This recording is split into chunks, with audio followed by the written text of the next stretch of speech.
So Tuesday, August 14th, I got a text message from the chief asking me to come have a meeting with him, which wasn't, it was normal. We had several meetings prior to this. I show up to the meeting at 2, which was a time that he requested. I began explaining to him that I am possibly developing a hernia per my doctor, and the word hernia hadn't even left my mouth yet, and he starts saying, I expect you at work tomorrow, which would be Wednesday the 15th. He explained that I'd be coming off admin leave since the investigation was complete at this point, and which I understand. I realize I can't just be on admin leave for the rest of my life. And he tells me that he'll have a letter for me on Wednesday saying that I'll be off admin leave. I'm expected to return to work at a full 40-hour work week in career services, which is kind of our recruitment and retention portion of the department.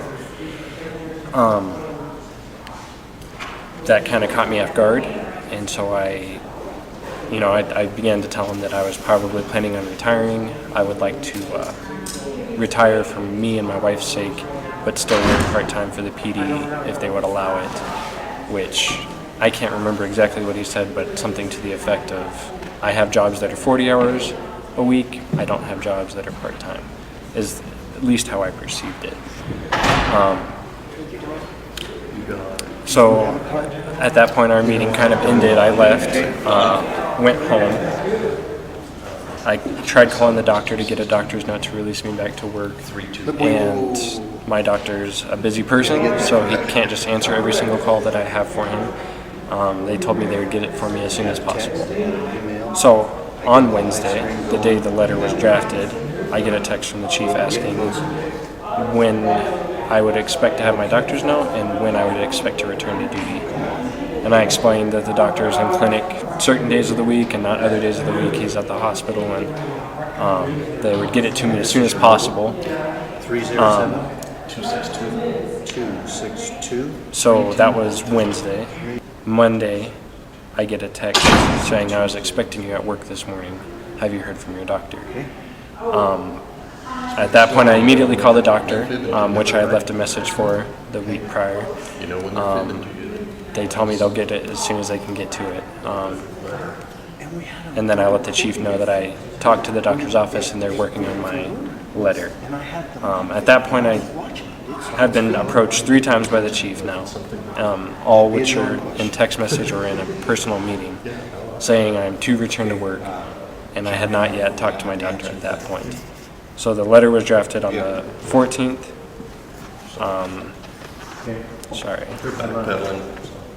So August 14th, the letter was dated. August 15th, I was removed from administrative leave.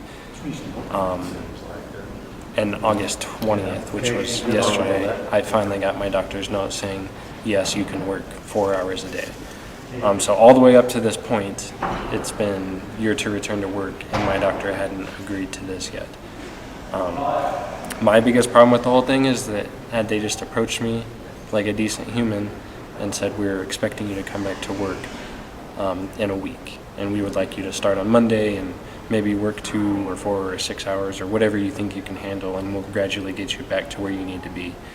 That would have been a whole different story. But to text me and say I need to meet you today, and as I show up explaining a medical issue that I'm having, being told I'm to return to work tomorrow, is, I think, I was outrageous. So. And in that press conference that you guys were excluded from, everybody in there says you should be currently compensated at 100% of what you were making when you had the badge and the gun and the patrol car and the whole deal. Is that the case? So I'm currently being paid by Workman's Comp. So every 2 weeks I get a check from Workman's Comp, which I believe is only 2/3 of my actual pay. I endorse that check to the city. The city then in return pays me my full paycheck, which includes my health insurance, medical, my retirement, and all that's still getting paid into. So up until this point, I have been endorsing that check and receiving my full pay. But a return to light duty would mean, According to the light duty agreement that I signed yesterday, after I received my doctor's note, I came to HR to give them my doctor note, and they had me sign a light duty agreement. And this, a little snippet of this agreement says the temporary light duty benefits are paid at 80% of the difference the employee's light duty wage and the employee's actual monthly earnings at the time of injury, not to exceed any statewide average wage for the period in which the injury occurred. So the way I take that is that's a 20% reduction in pay. And again, my issue is not with the pay. My issue is not with returning to work. My issue is not with the injuries or how I've been treated up till this point. My issue is the way they told me I'm coming back to work and gave me a less than 20-hour notice that I'm to be at work the next day. The way I kind of took it was, you will be at work or else. Now, no one ever said or else, but that's kind of how I perceived it. and so what resolution would you like to see from this? How do you want this to go forward? To be honest, I don't foresee a future for me in the city. So I'll likely seek employment elsewhere. I think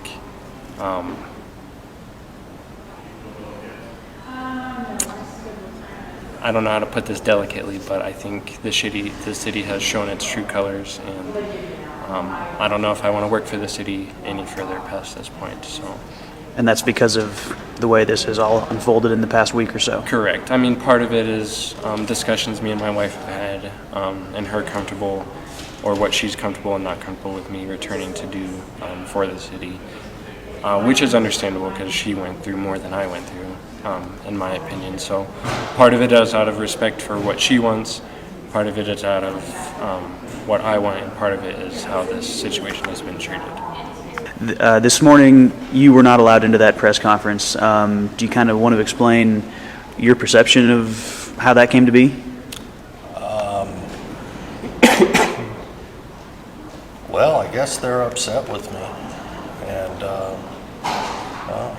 kicked us out of the conference, even though it was about us, and it was advertised to address issues that I brought. So I brought the documentation of everything that I said, letters from the city, medical reports and everything else like that, so that if everybody wanted to set the record straight, we could, but then I wasn't allowed to be in there. My understanding is there are certain things that were said in there, such as that he'd never been told that he's no longer on administrative leave. That's just simply not true, and everybody's got copies of the letters from them. They write a letter that says you are no longer on administrative leave on the 14th, and then they come in on the 21st and they say, we've never said that.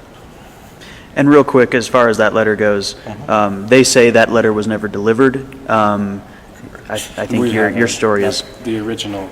Yeah, the copy. original was put in his mailbox. I've got the original. And that was his mailbox at the police At the police department there. Yeah. So you received that on, did you say Sunday? So Sunday I went to see my team that I was working on the day that I was shot, just to say hi. I checked my mailbox and the letter was in there. Okay, all right. So your understanding is that you are no longer on administrative leave? As of the 15th. As of last Wednesday. So I'm assuming I'm using my sick or vacation time since I'm not at work right now. Okay, all right. And Don, I don't think it's, I don't say this in a derogatory sense at all, but I think it's fair to say you took this to the media. And why did you feel like that was a thing you had to do? We saw this coming for a period of time, and that it was the only way to get their attention. Bringing it to the media isn't always the first choice, but to try to do it behind the scenes, you just get caught up in the bureaucracy. Everything we've been fighting over for the last month and a half has just been whether he's going to get 62% of his pay, whether he's going to get 66% of his pay, or if he's lucky, he's going to get 80% of his pay, all of which he's never been cleared medically. Our pleas were falling on deaf ears, and despite our request to keep us on administrative leave until we're medically cleared, they took that away, and I will tell you, it seems to have gotten their attention. And I do believe that the issue is being addressed as we speak, and it would have never happened, without pressure. And as far as that medical clearance, what are you cleared to do right now? I can read it to you. Sure. And this was under protest simply because I've got it also from that doctor in July, and I can show that to you. In July, he said that he is completely disabled for at least 1 year. Now, we get pressured to get medical releases, and this is the best the doctor would do. He was ordered to go back to work 4 10-hour shifts a week. So dated August 20th, 2018, to whom this may concern, this is to certify that Jacob Carlson has now recovered sufficiently to be able to return to light work duties on August 27th, 2018.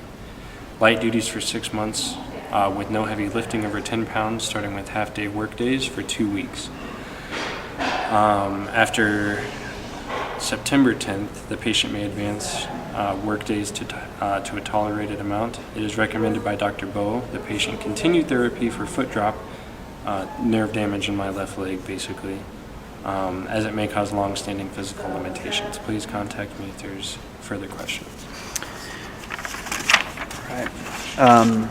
Something that happened in that press conference that you guys weren't a part of.